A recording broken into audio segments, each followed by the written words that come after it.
Hello everyone and welcome to this next video. So I'm continuing on with painting this guy here, the Mega Boss for the Ever Chosen competition. Making good progress, but there's not much time left. But for this video I wanted to go through, as I mentioned on the page, just some fundamentals. I wanted to start out with going into how I go about my paint mixing. I think I kind of touched on this a bit in one of my previous videos. My kind of process and thought process behind that. And then going into different paint consistencies. So I just want to kind of clear up some of the terms and things that are in a lot of, in my videos and PDF documents. It may have, caused some confusion with some people, using terms like base coating and layering and glazing and stuff like that. So I just wanted to put this video out and just sort of clarify some of those things. So after a bit of paint mixing, I want to go into looking at those paint consistencies. So there'll be, as I mentioned, base coating, and then layering, and then glazing. So 3 different consistencies for different applications of painting. So starting out with the paint mixing, I should also mention that one of the other techniques that I'll be going through, in terms of blending techniques, I'm going through glazing. One of the other ones that I want to go into, which I use a bit, is called feathering. So I want to go into showing that one as well. So in terms of mixing paint, I would highly recommend that you use a wet palette. So this one here doesn't even fit on the screen properly. It's one of the Redgrass Games XL size ones. This isn't actually mine. It's actually a friend of mine owns this one, and I'm just borrowing it off him just to give it a go, see how it performs. So far, I would say that I like the size of it, because I tend to just go crazy with my wet palettes and end up with paint everywhere, all different mixes and stuff. So that's good for that. I mean, I usually use, you might have seen in some of my videos, just this little guy here. So in terms of the sort of paint hydration, I haven't really noticed a huge difference, to be honest. I think the size of this is the main kind of good thing about this palette. Okay, so bit of mixing. So if you did see in the video, I can't even remember which one it was now. I think it was the Nurgle skin one, where I went into this a little bit. So I like to use what I call this kind of dot system. So up until recently, I kind of as well was like, well, how do people know? They say like, 2 parts this paint, 1 part that paint. But how do people get that accurate? And I've just kind of, I don't know if anyone uses this system as well, but this is kind of what I do. Laying down these dots, which are, as close in size as you can, and using that term of parts, you could say that's 1 part and this is 1 part. So this is the mix that I'm doing for the base color. So if you're interested in what colors they are, I'll put it up on screen, and the numbers of the parts and things. Otherwise, I'm just going to keep rattling on about numbers and it might get a bit boring. This is Slanesh Grey, and this is Rakarth Flesh. So the base color is just an equal mix of those two. So the only thing that's missing from here is any water or thinning medium. I just use water for thinning paint. Some people like to use different mediums, Lamian medium from Citadel, or there's like a glaze medium from Vallejo, but honestly I like to use water. It's cheap and it's just what I'm used to using. So the next one going into laying out even more dots. So this will be the highlight color. So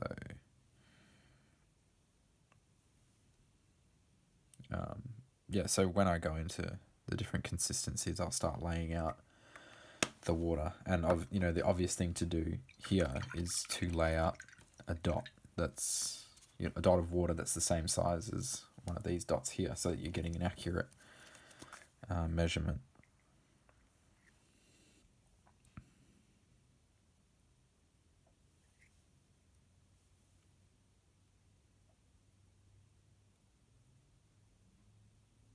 So this mix that I'm laying out here is the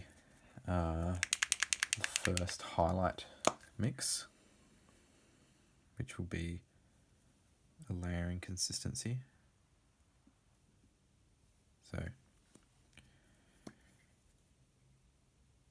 So it's essentially, really, if you wanted to use less paint, what you could do here is use a bit of simple math, and this is equal to 1 part and 1 part, and then half a part you could use, but for the purposes of the exercise, this is easier to show rather than saying half a part. And then the next one is the shadow. The first shadows, shading, whatever you want to call it. And this will eventually be a layering consistency as well, which I will use for feathering. So we'll go into that eventually.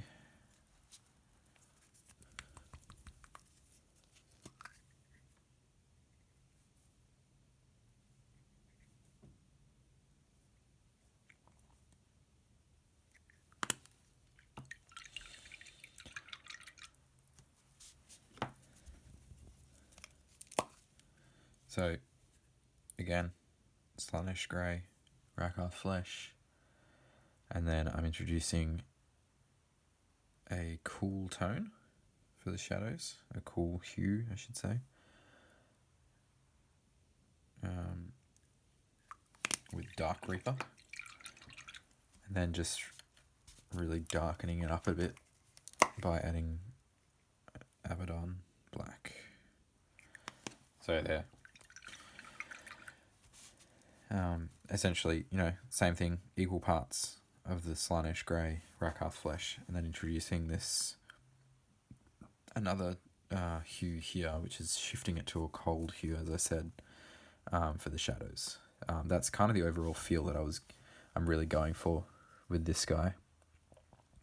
Going for that cold, ominous look, which I'm trying to represent as him, being in the realm of Shaiish, as I would have mentioned. So basically that's the way I like to approach mixing my paint in terms of the paints that I use. As I mentioned, next I'll go into mixing up the different consistencies. So, and that just means introducing the water to these colours, these mixes.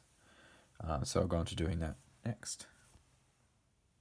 Okay, so moving on to paint consistencies. So starting out, I'm going to talk a bit about base coating.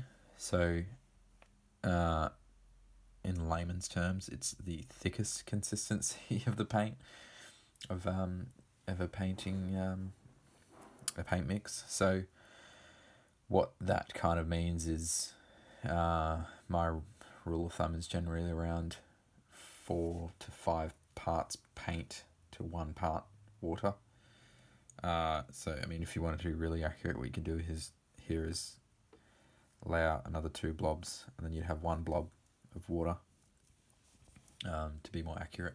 The thing that does influence this, though, if you're using Citadel paints, and this is the whole thing about mixing paints anyways.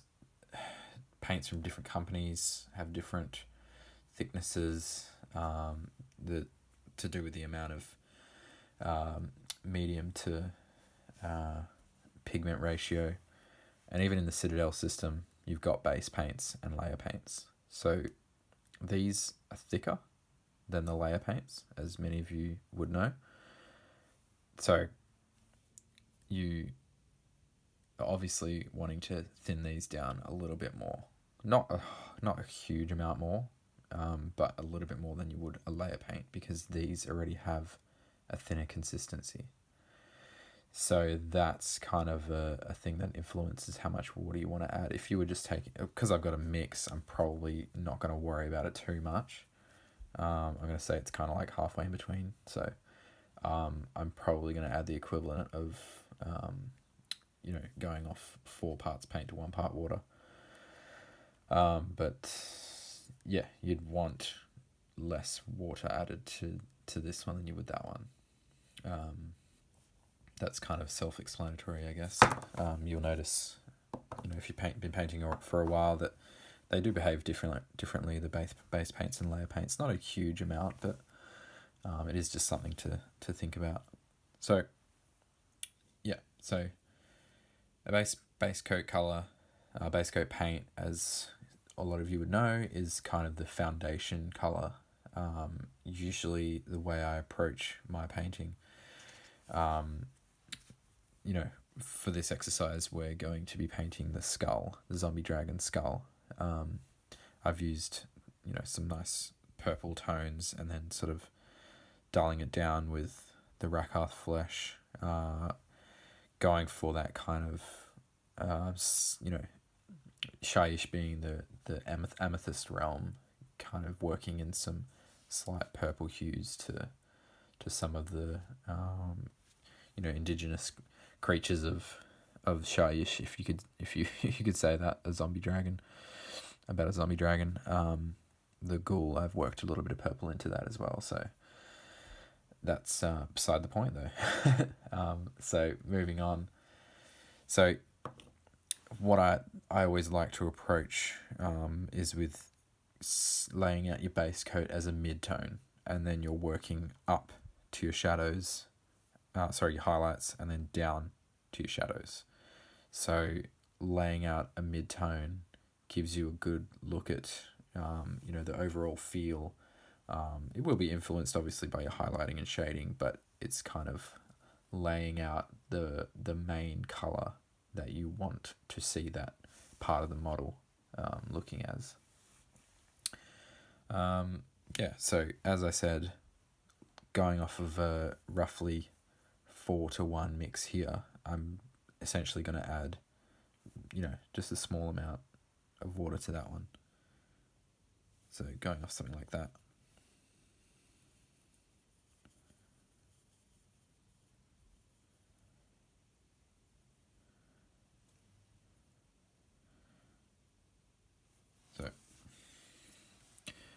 So what you should be getting is a nice coat on there. It's probably not going to give you a completely solid coat all in one go, and that's good, that's fine, because we want to build it up in, I hate to say it, but multiple thin coats.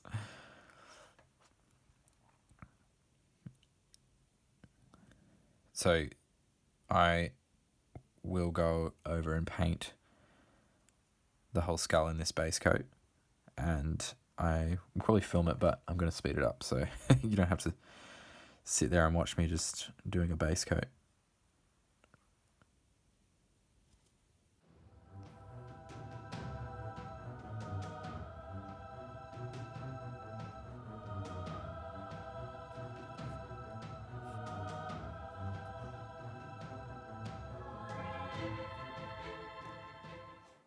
So just quickly, the areas that I'm going over are just the main kind of bone areas. I'm leaving these horns out because I'm thinking that I'll approach them with a darker tone just to make them kind of stand out, to break things up a bit. One of the things that I was worried about with this this model was too much of a bone look happening because of the bone color of his armor, and then the skull. So I'm really trying to kind of break things up. So you might have noticed in terms of a color scheme kind of choice, building contrast and stuff, I've gone with the bone here, and I chose to do that shoulder pad red. And then you've got bone again, and then the horns, I'm thinking of doing it a darker tone. This area here is actually kind of like a dried skin sort of look, dried flesh. So that I'm thinking will be a slightly darker tone as well, maybe kind of in between what the horns will be and the skull. So that just to clarify, the area that I'm painting now is just the kind of main skull area.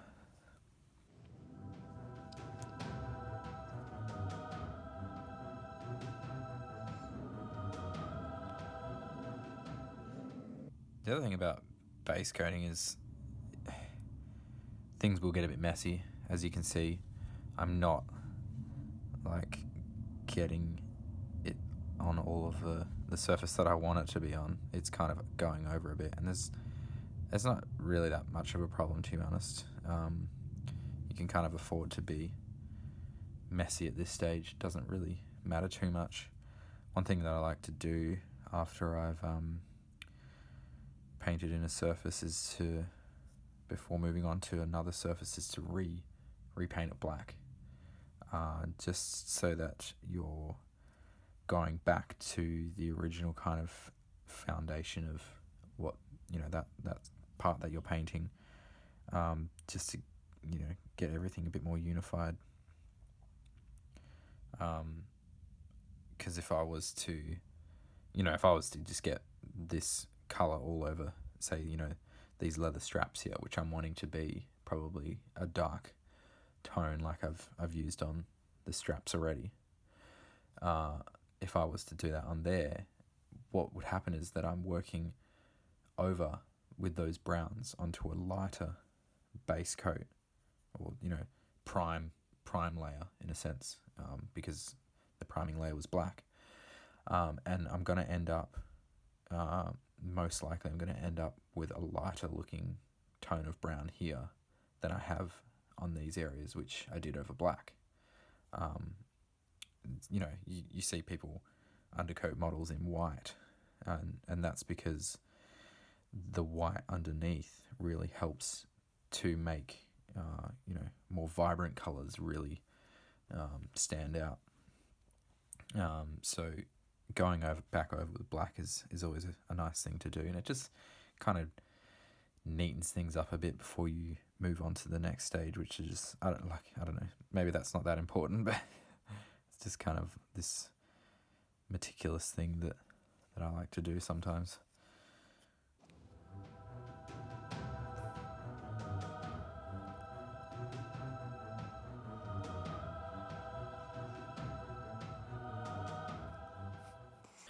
The other thing as well, I'm also using quite a large size brush. This is the Broken Toad size 2, as you can see.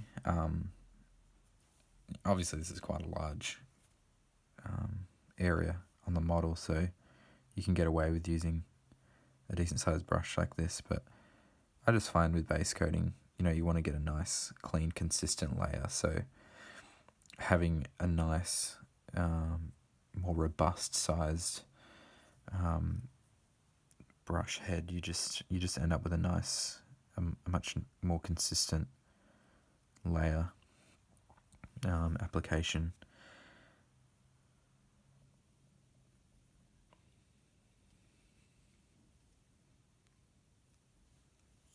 Okay, so that's after one coat. You can see it's pretty patchy, and that's okay, because as I said, we're going to go through with multiple coats. And obviously it's quite a light tone going over black, so it's going to require a few more coats. So I'm going to go ahead and do that. I'm not going to bore you by making you watch that, so I'll go off cam and do that, and then come back and move on to doing some layering. Alright, So there's the base coat done. You might notice that this looks a bit different, and that's because I hadn't realized until now that I was actually using the lid of the wet palette. This is the actual base for it. So maybe now that I'm using it correctly, it might perform better. I don't know. So nice, smooth enough coat on there, which is really what you're looking for in a base coat. A nice, I used the word foundation earlier. It's your foundation paint that you're building on top of with your highlights and your shading. So most of the time it's nice to get that as smooth as you can, and so the next consistency of paint is a layering consistency. So this for me in my painting I use for a lot of different applications. So when we talk about layering, we're talking about usually the first thing that comes to mind, because I've been using the Citadel painting system for a long time now, so a lot of my painting is influenced by that. Obviously, they will always have your base paint, which is usually a darker tone, and then your layer paints are usually lighter because you're building those layers on top of a base coat.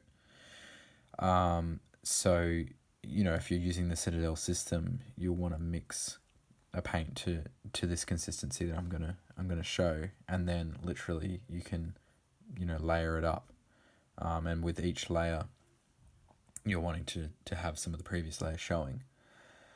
So that's a pretty basic way of doing it.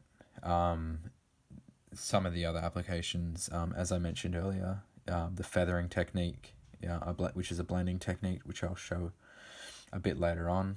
I'm going to use that mainly for the shading. I might use it a bit on the highlights. Haven't really decided yet. I'm just going to have a play around with this. And then similar sort of consistency you can use for edge highlighting. I use, you would have noticed in some of my videos, the approach of what I call sketching.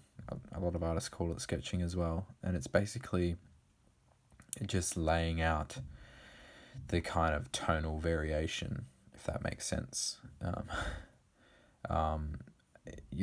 Laying out where the main body of your highlight will sit, or your shadow will sit. So for instance, under this bit in here, because it's being cut, you can even see with the shadow that the lamp is casting on there, that area is I know that's going to be in quite deep shadow.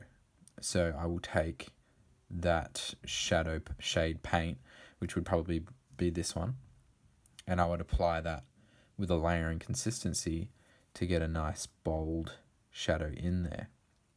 And then from there, so you would be, as I said, sketching out where the main body of those shadows would sit. So I'd probably go under here a bit, under the eye hole in the skull there, under this nostril, some of these other areas where I can see that the shadow is being cast, and I would sketch in there. And then from there, obviously, you're going to end up with this kind of very sharp tonal variation. So you want to blend that together.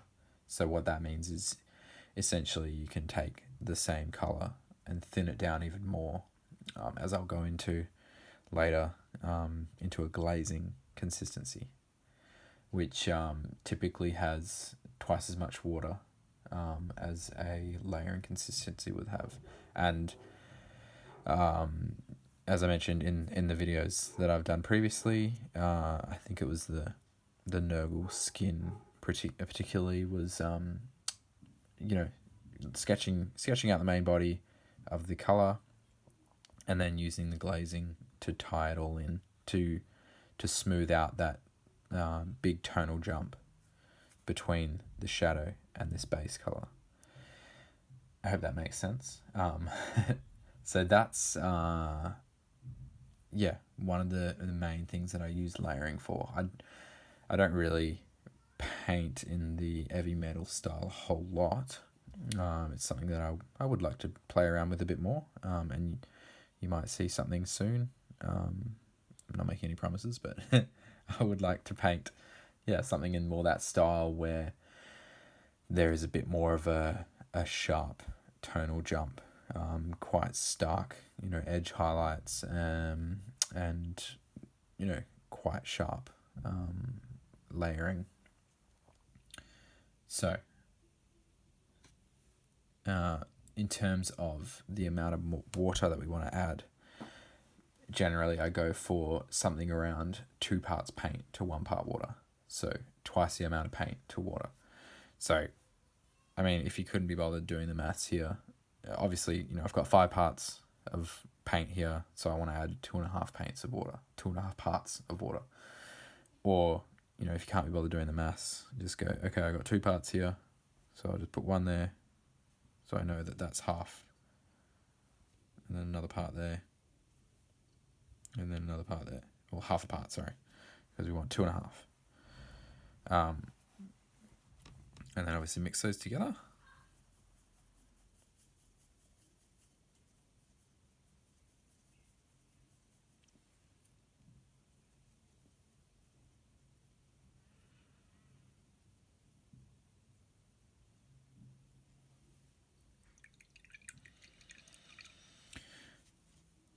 So we've ended up with something that is slightly thinner in consistency to the base color. This is a good example, actually. I'm not actually particularly happy with how thin it is, because I want to lay this over, and then go in and show you how I go about, so doing this sketching approach, and then using the glazing as well. I want that to be a little bit thinner, and this is something that will come up. You'll notice with varying colors of paints. The general rule of thumb that you'll find is that lighter tone of paints, so things like yellows or basically colors that just seem to have more white or a lighter pigment in them, you'll find need to be thinned more, and that's because they tend to be a bit thicker because they have a higher amount of pigment in them, or the pigment isn't as fine. Sorry, the pigment will be finer, but it will contain more pigment than the mix of a black, for instance. So I know that a pallid witch flesh will be thicker than Abaddon black, and that's so that when you apply this one, you get a nice rich coat. Black's going to pretty much go over anything with a nice finish anyway, so they don't have to worry too much about adding the extra pigmentation in that. Whereas a white, you generally want to thin more than you would for the black. So I'm going to add a bit more paint to this one. So I'm going to start with roughly another part of paint. I hope that all made sense. I'm no real scientist when it comes to paint, but it's just paint mixing, again, with all sorts of paint, all aspects of painting, is really just practice and honestly just getting a feel for how things work, and just getting comfortable with how different paints behave, and just getting used to mixing different paints. Anyway, enough of me rattling on. So this is our highlight mix. Now, as I mentioned earlier, we're going to be doing this sketching. So, you know, I'm looking at areas where you can see this on cam probably, but I can tell that this area here is going to be lighter. This isn't going to show up much. It's not a huge jump in tone.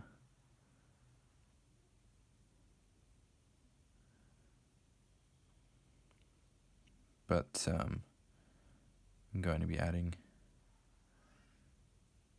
a bit more highlighting later on anyway, so it doesn't really matter too much.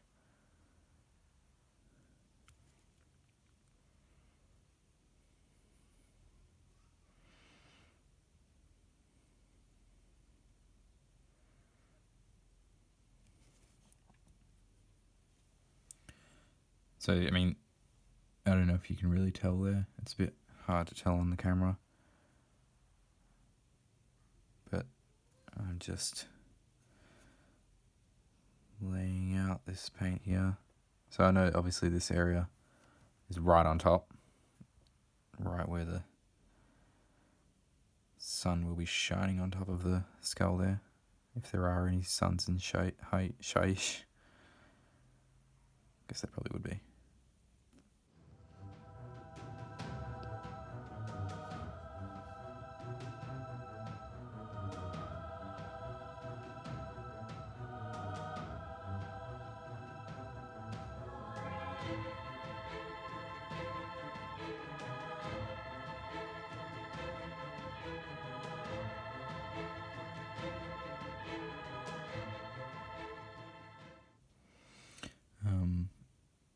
So that's basically it for that.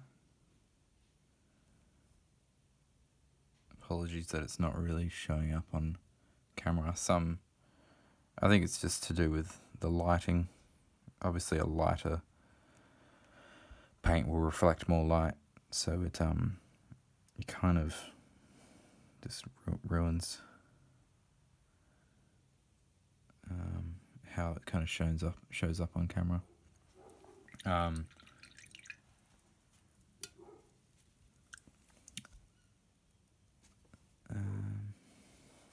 But yeah, so I've sketched out some of the highlight areas. And then next I'm going to move on to sketching in some of the shading, and then really from there you'll start to sort of see more of the volume of the skull. And then we'll start sort of blending some of this sketching and getting things a bit more smoothed out. Okay, so with this first shading color as well, I'm going to be establishing that as a layer paint. So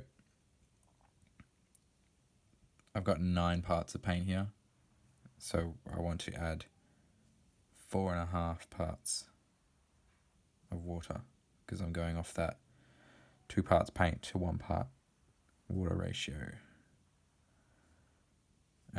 Probably just add a little bit more, because I had to add a little bit more to that one. Same thing. So just mixing them together.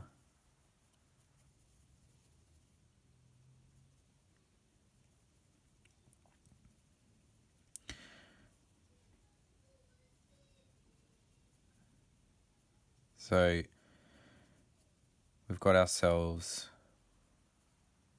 quite a washed out grey here. And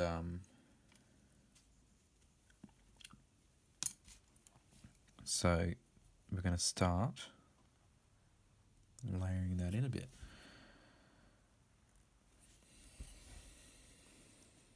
So I keep pointing out this area here. I'm going to go with that first. Get some happening in here. there will be another stage of shading. So you might be thinking, well, that doesn't look very dark. It's not very shadow-like. But yeah, don't worry. There will be more recess shading. I always like to do, and, I'm sure many people do this, sort of an initial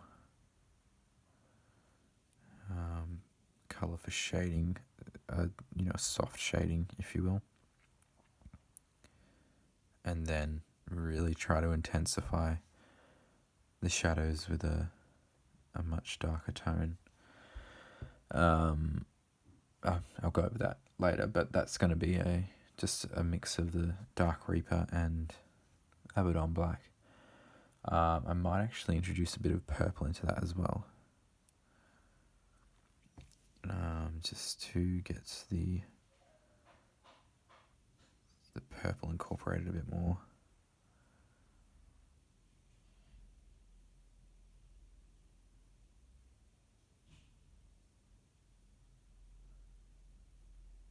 So, I know I've mentioned this in so many of my videos. Not that I have that many videos, but I think I've mentioned this in most of my videos, that I really like to rely on the real light that's being cast from my lamp. If you're kind of worried about placement of shadows and things, or highlighting, just stick your model under your lamp and even take a photo of it to begin with. If you've gone with just a straight black primer, if you just stick the model under the lamp and take a photo of it, and then you've got this kind of reference that you can keep beside you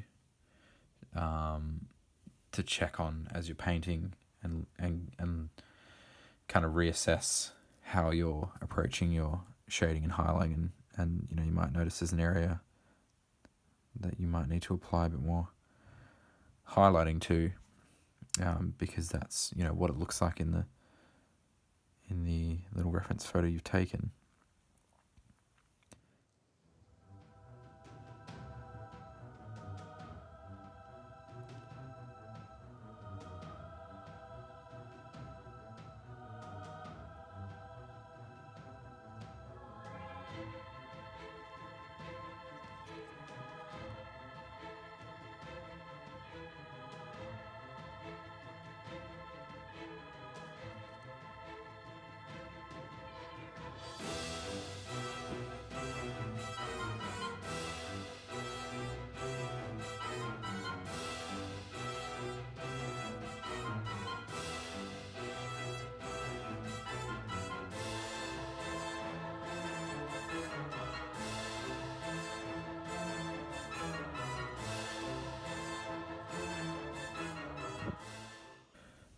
Alright, pretty happy with how that's looking.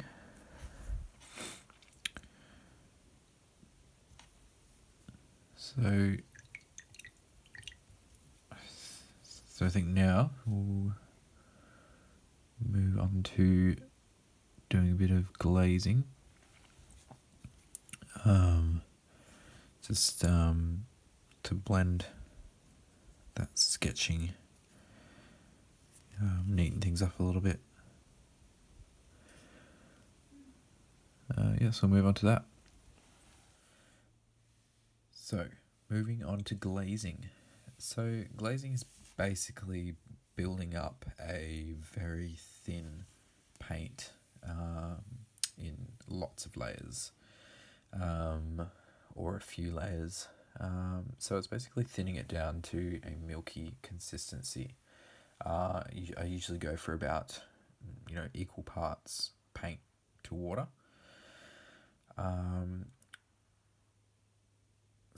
But that does vary depending on the tone of the paint, as I mentioned earlier, with the layering and basing, that generally lighter tones require a bit more thinning than darker ones would.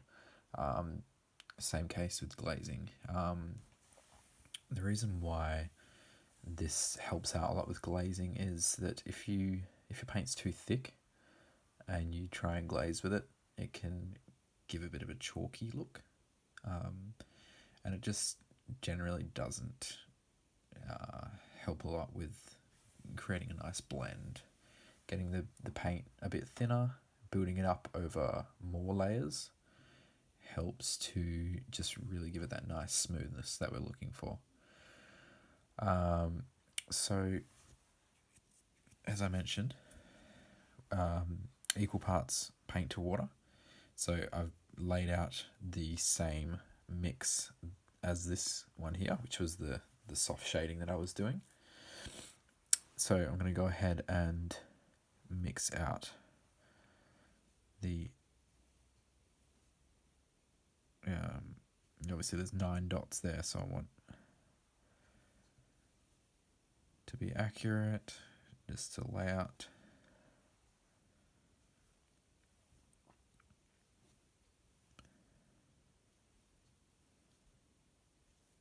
Nine little dots.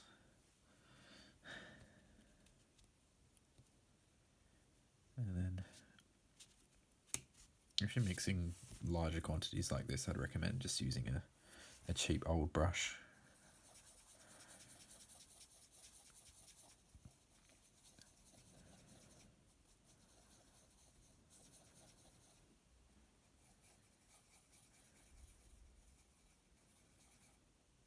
It looks slightly different on the palette because this one has started to dry a bit.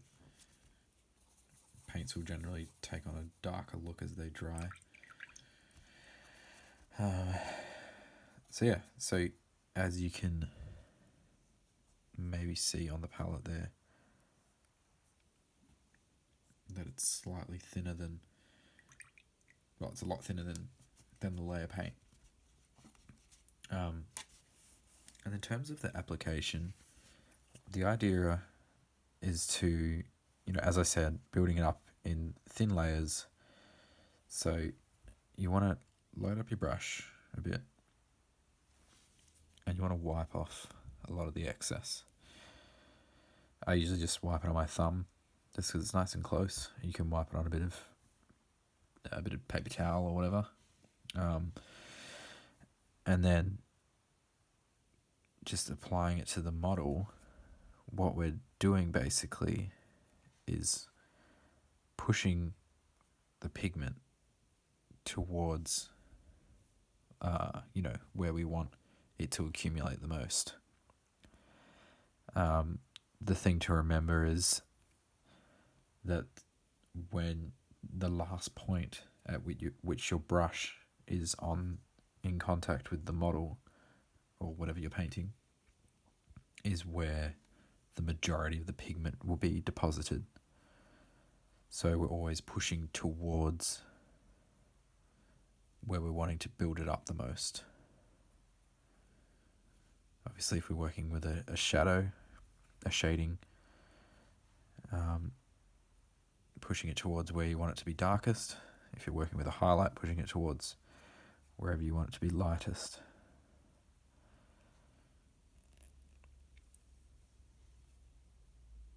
So, as I mentioned earlier, with lighter tones, we want to thin them more and build them up over more layers. More thinner layers so that we don't get that chalky look. I mean, you can kind of maybe use that to your advantage depending on what you're painting.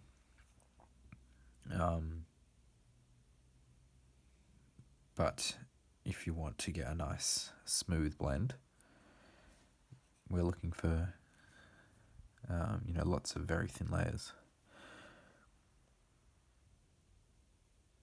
So the thing to remember as well with this is it is a slow process. Building things up over many layers It's obviously going to take a little while, but it's worth it in the end to get a nice smooth blend. The other thing with that too is to remember is you really want to let each layer dry before you move on to doing the next one. And the reason for that is as the paint starts to dry and to cure, if you try and go back over the top of that, you're going to risk peeling that layer of paint off. And you end up with this sort of ugly gap or kind of hole on the surface, and it's really, really hard to correct.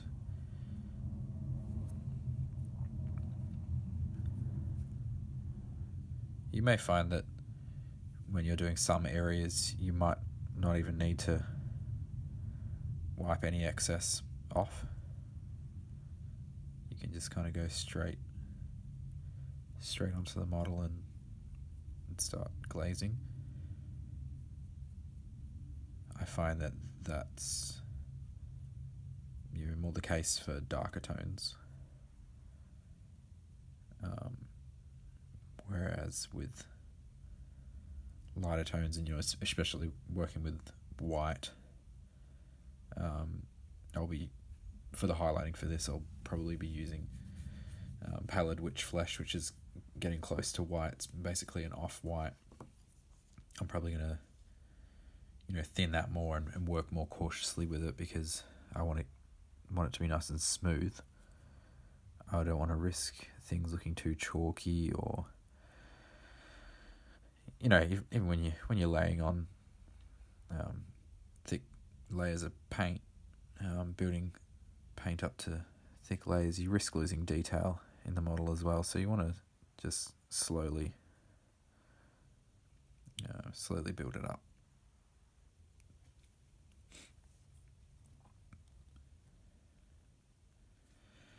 So this is kind of a similar approach to, what you'd get with using a Citadel shade, basically. The difference is that you're not applying it to the whole area of the surface that you're painting. You're kind of being more precise and more targeted with how you're applying the shade. And in some ways it kind of saves time, because you're not having to, with a shade paint, you'd go over a base coat, but then you'd be reapplying layers over the top of that. Whereas with this, because we're being more precise, we're getting this shading happening only where we want it to happen. And I've still got a lot of the base coat colour showing through.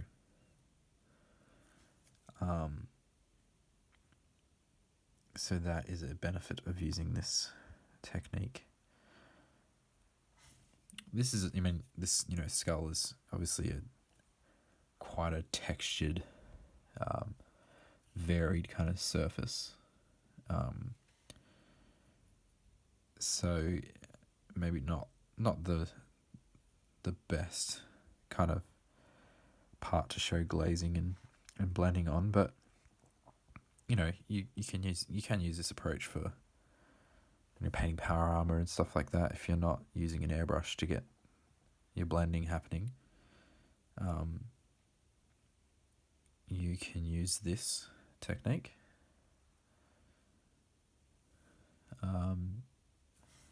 The only thing is, obviously, all the imperfections are going to show up more on that, so you would really want to be a bit more cautious with how you're applying your glazing.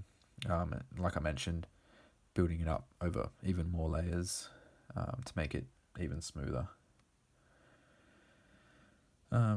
So that's basically glazing in a nutshell. So lots of thin layers. Your paint, you don't want your paint to be too thick you don't want to have too much of the paint solution on your brush. Because the other problem that you can come into is if you do have too much paint on the brush, you get this pooling effect where it will either pool on the surface or in a recess, and as it dries, you get what you'll be more noticeable on a flat surface than in a recess, but you get sort of tide marks happening where it'll dry with this kind of ugly, really pronounced kind of ring around the edge of where the paint's pooled, and we really don't want that because it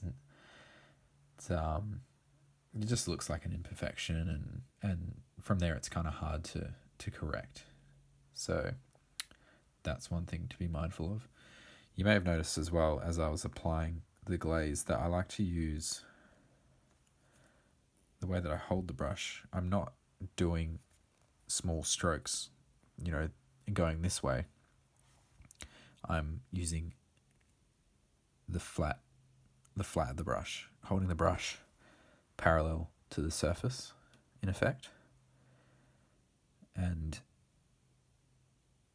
making the most of the surface area of the bristles. The obvious reason for that is I'm not getting, all these strokes happening if I'm just using the tip. If I was to be using the tip, I would end up with all these strokes, whereas using it this way, I'm getting a more, more consistent, just larger stroke. So that's a very important thing to remember. I don't know what else I can say. Letting each layer dry is really important. That, getting that peeling look is just really not good. It's really hard to fix up because you're having to try and go back and get the same gradient happening. And you just end up with this ugly sort of hole in your painting. And you really don't want that. Okay, so again, if anyone has any questions about any of these techniques that I'm going through as you're watching this video, just don't be afraid to send me a message on Patreon or however you want to contact me on my Facebook page or Instagram or whatever. So yeah. So next I'm going to move on to showing some feathering. And I'm going to do that with doing the darker kind of recess shading on this skull here. I want it to be a bit darker in the recesses just to get more of the shape and the form of the skull happening. Cool. So we'll move on to that next. All right. So feathering. So feathering's basically, it's a good technique for building up a semi-smooth blend quite quickly. I generally find it works better with darker tones, just because you don't get as smooth a finish as you would with glazing or something like that. So it is a process that requires a bit of sort of speed and concentration, because basically the idea is we're mixing a layer consistency paint and taking it just a little bit thinner than a layer paint. Kind of not, I wouldn't say halfway between a layer paint and a glaze, but yeah, just a little bit thinner than a layer paint. And basically what you're doing is applying that paint to the model in a similar fashion that you would, as I showed earlier with the sketching, applying it to an area where you want it to be most prominent, And then the process is washing out your brush, wiping off all of the excess moisture, water from the brush, and then whilst your brush is still a bit damp, so I generally find that wiping on the cloth gets it, gets all the excess off, but still leaves the bristles slightly damp, which is what you want. And then you're bringing your brush back and essentially teasing the paint out. So you got paint. You'd have your paints. I'm going to demonstrate it, but just as a bit of a walkthrough. You're bringing the brush back, holding the bristles generally perpendicular to the brush, to the stroke, where you've applied the paint, and you're, like I said, teasing it out. So you're doing kind of a wicking, flicking sort of motion and dragging it out away from where you're wanting it to be most concentrated, most prominent. And that, because of the dampness of the brush, and that sort of flicking and drawing away motion, you're sort of pulling, a slight amount of the pigment away from that area and depositing it, in a sort of a decreasing amount as you go along, if that makes sense. Hopefully it'll make more sense as I demonstrate it. So what I've got here is the kind of deep recess shading paint that I will mix together. And it's bringing the Dark Reaper back, introducing Nagaroth Night. This is introducing a bit of purple into it. This shifts it kind of towards a slight purple hue, which I'm trying to incorporate into the skull, and then the black just to dull things down and obviously to make it a deeper shade. So as I mentioned, what I'm looking for is a layer consistency, but a little bit thinner. So a layering consistency is generally 2 parts paint to 1 part water. So twice as much paint to water. So three parts of paint, I'm looking for roughly 1.5 parts of water. And a tiny bit more. Just kind of, as I mentioned before, mixing paints is getting a feel for, getting the mixes right. There's, bit of personal preference in it as well. Like, I might not mix my paints the same as other artists, but it's what I've become accustomed to using. And if you're following along with my tutorials, then this is what I'm doing. This is how I'm mixing my paints. So I just wanted to share with you guys how I do it. So, as I said, takes a bit of focus. You can't really lay out the paint and then walk away and go and make yourself a cup of coffee or something. You need to do it all in one go.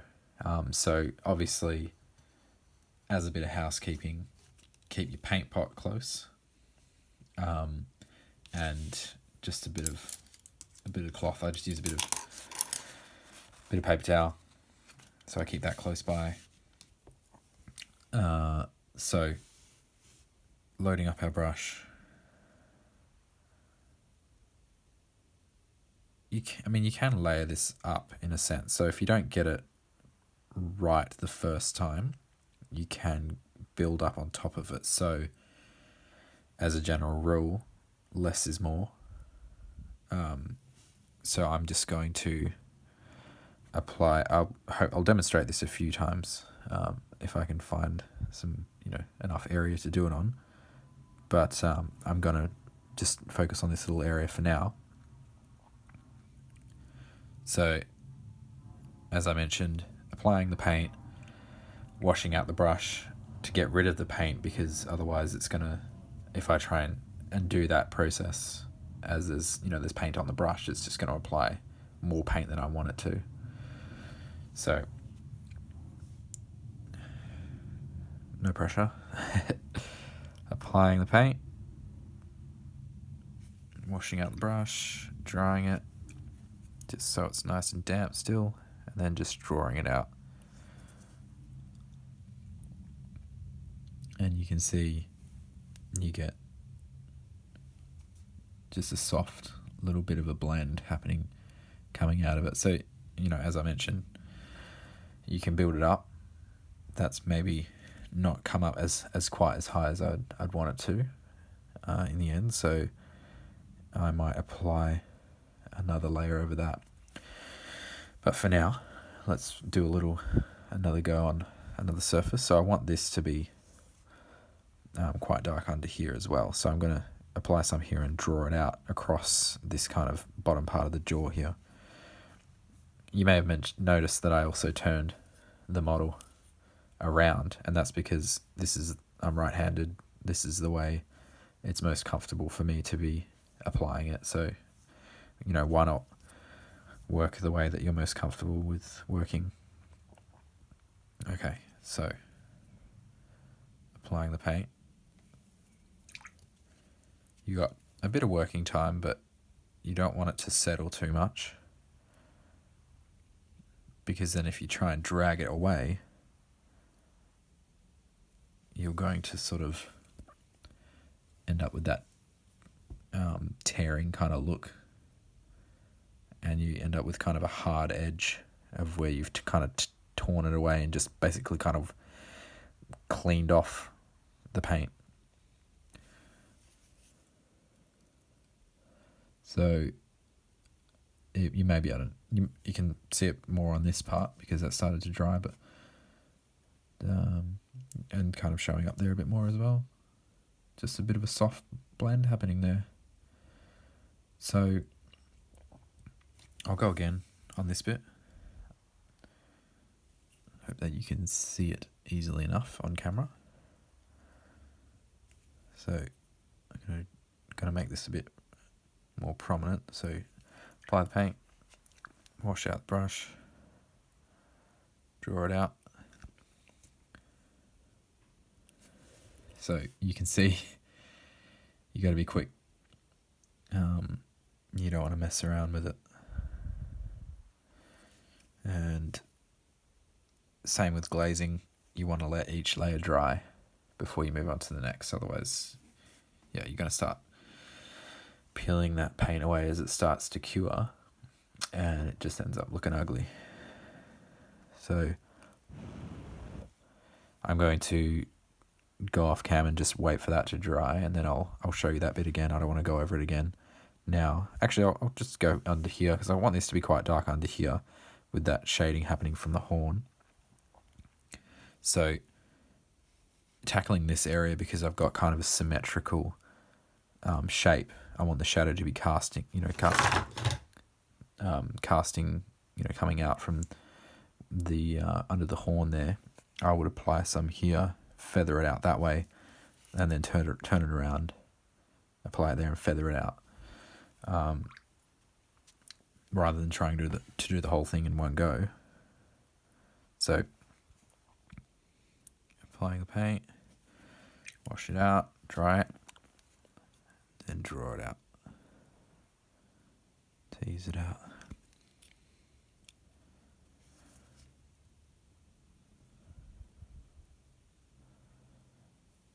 And now I can go on this part here again.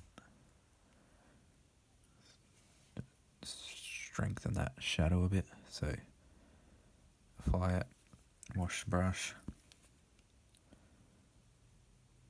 tease it away. Hope that makes sense. So yeah, definitely a process, just like glazing, that requires a bit of practice. You can just practice on random models that you're not that fond of, or even just bits of I like to practice on little bits of plasticard, little strips of plasticard, just to practice getting that technique right, getting, the whole process of washing out your brush, drying it, teasing it, and just getting yourself more familiar with that kind of muscle memory of doing the process and picking up the speed. So that's basically feathering. You can use it for highlighting, of course. As I said, it doesn't, it can end up looking a bit, it's not a super smooth blend that you get from it. So I would recommend it more for doing dark areas. But if it's a surface that you're not, you don't want it to be too smooth anyway, then go ahead and use it for lighter, for doing highlights. But I find I really like using it for doing shadowing. And yeah, you can see there it's giving it a nice depth in the shadows there. So it's worked quite well. That's feathering. So I might move on to doing some more highlighting and doing a bit of edge highlighting on this and just playing around. But I might do a bit more shading and get all that sorted out before I come back. All right, well, that's where I'm at now, with a bit of refinement on the shading. Starting to have a lot more volume now. Quite like the way it's looking. The only other thing I did was, you can't really tell that well on the camera, I added a bit more black just down here, and I just used that really just for getting into the deep recesses, just getting in those really dark spots. That's about it.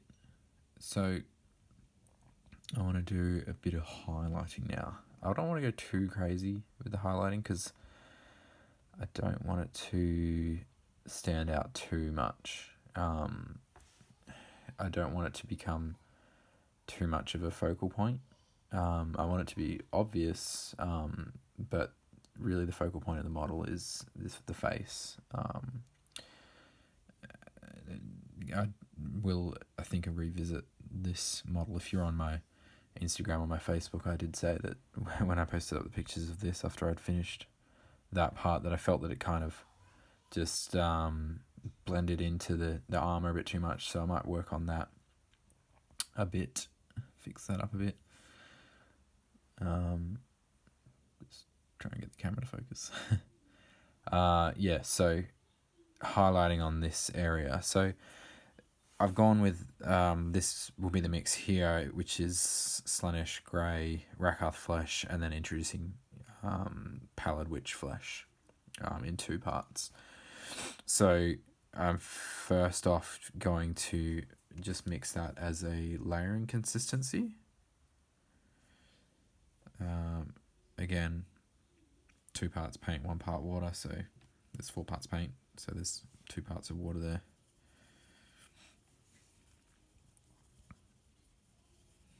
So I think I mentioned when I was talking about layering paints that layering, the kind of what I term as the layering consistency, is quite versatile. I use it for a lot of things, and one of those things that I like to use it for is edge highlighting. It's the right kind of consistency for doing that. So obviously edge highlighting, you're being kind of respective of where your light source is coming from. So when I talked about that before, using the lamp as a reference, you're wanting to kind of catch the edges that are going to catch the most light. I should mention, I'm sorry if my voice is a bit croaky. I've got something going on with my throat. I suspect. So sorry if I'm a bit hard to understand. So, but I mean, edge highlighting also, as I'm doing here, helps to just kind of build contrast. I've got this sort of cracked effect here, which is quite dark in the recess, so putting the edge highlight hard up against it makes that crack stand out even more.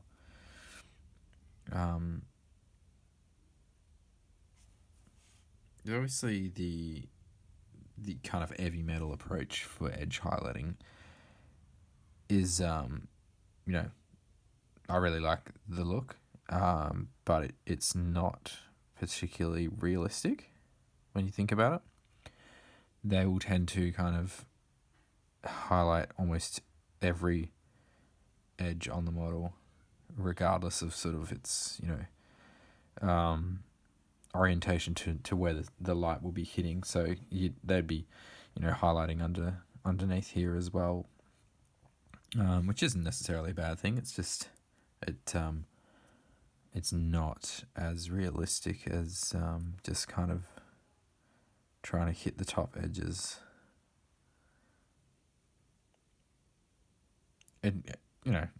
That's personal preference. It comes down to style. Heavy metal's a different style to what I'm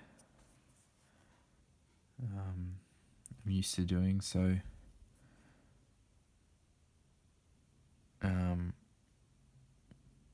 of to each their own, really.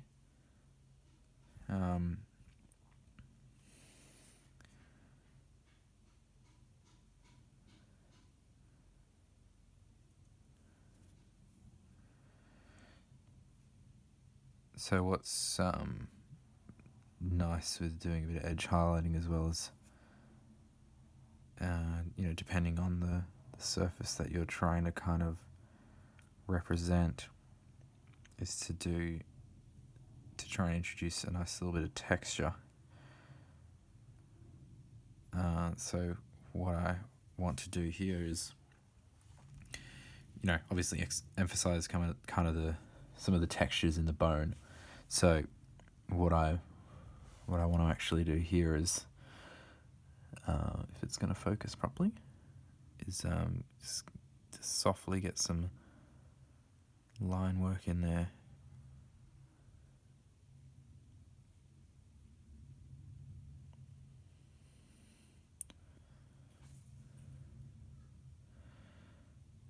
And follow this kind of shape here with a bit of line work.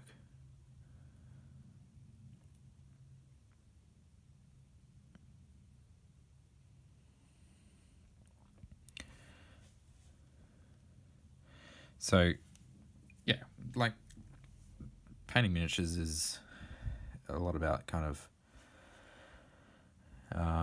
building contrast. And when I say contrast, I'm, not just referring to kind of the contrast in tones, contrast in colours, but also a contrast in textures. So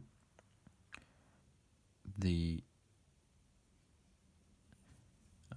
the armor itself here is, it's not clean, but it's probably it's a metal surface. It's probably going to be a bit smoother than the skull. So hence why I'm experimenting with adding a bit more texture in the skull.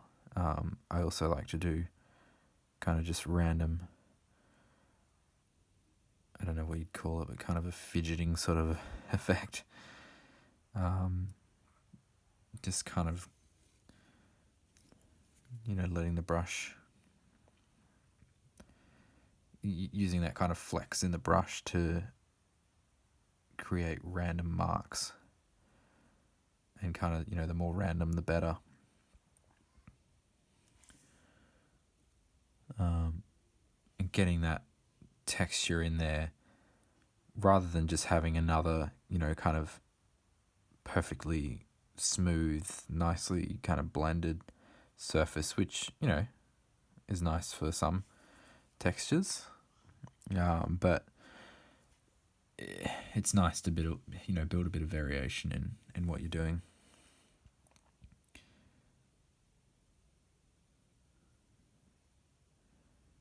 So that's a bit about edge highlighting and using the layering consistency again to do a bit of fine brush work and texture work. But also I want to build up a little bit of the intensity in the highlights here. So what I'm going to do is I'm just going to take a bit of that paint from there, just get it thinned out to establish a glazing kind of consistency there, and then just use that to slowly work on this kind of area here as a highlight point.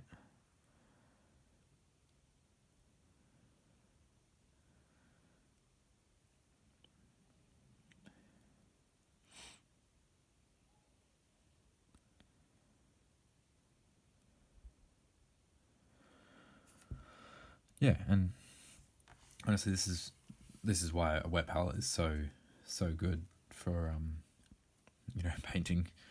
You can just the paint, you got so much more working time with the paint on the palette. You can just take it and work in your, once you get a better feel for what the consistency looks like and feels like, you can just take parts and work in, this could just be a base coat, and you take some away and create a layer consistency, glazing consistency, and so on. Yeah, it's just a really, really useful tool. So that is probably the extent of what I wanted to show with this little video. So yeah, I hope it's been helpful. I hope that it gives a bit more clarity to my tutorials themselves, rather than just being a bunch of random terms that no one really understands, or some people might have heard of them but don't kind of have a full grasp of what a layering consistency or glazing consistency is. So I hope it's just helped to clear some of those things up a little bit. And yeah, so thank you for watching this video, and thank you again so much for your support. I really, really appreciate it. So yeah, thanks.